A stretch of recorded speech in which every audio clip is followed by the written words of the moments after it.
How many more novel remakes is Hollywood going to film? Oh, see what I did there?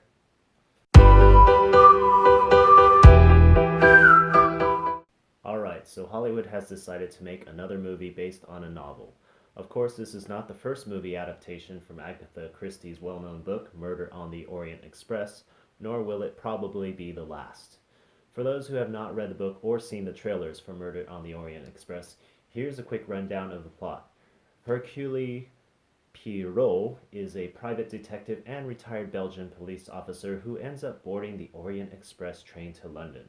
While on the train, one of the passengers is murdered, and now it's up to Poirot to solve the murder. The movie starts out in Jerusalem with a bang, showing us what a brilliant investigator Kenneth Branagh's character Poirot is, and we see how he thinks on his feet. We get a glimpse into his thought processes in solving a murder early on.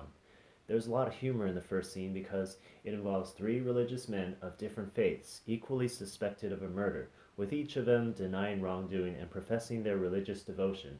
After a murder is solved, Poirot ends up boarding the Orient Express back to London. While on the train, one of the passengers is murdered, and now it is up to Detective Poirot, the world's greatest detective, to solve the murder mystery. The movie boasts a huge cast of talented actors and actresses, but lacks the consistency moviegoers have come to expect of a well-directed movie. There are moments of dialogue that just seem to go nowhere and don't really help progress the story fast enough. Also, because of the ensemble cast of over a dozen actors, we are only given a brief encounter with most of the characters, leaving the viewer with a less than satisfying experience of partially developed characters with more backstory than the movie has time to explore, or even care very much about the characters. Kenneth Branagh seemed like he was dialing in his performance here, and it actually was like he was not even trying that hard with his performance, even with some of the scenes of him appearing to overact. His fake French accent definitely was not believable. A passenger has died. The tone of the movie was somewhat uneven. There were times that it seemed like a drama, or other times it seemed like an adventure or a comedy, but with no consistent pacing. The star of the movie was actually the cinematography, which featured exotic locales and clean shots of the scenery, with vibrant views of the interior of the train. There was one opening scene of Poirot walking along the inside of the train that was almost breathtaking.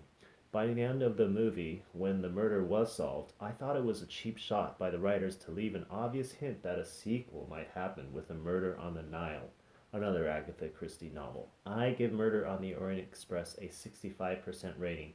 It was probably limited with the source material to begin with, but as a movie it failed to impress and didn't add much in the category of remakes.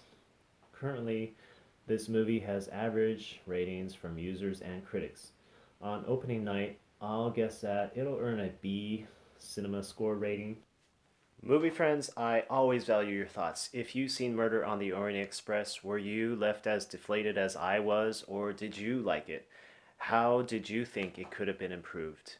Comment below and be sure to subscribe to get more movie reviews with opening weekend audience reactions every week. Let's fill the minutes with real minutes.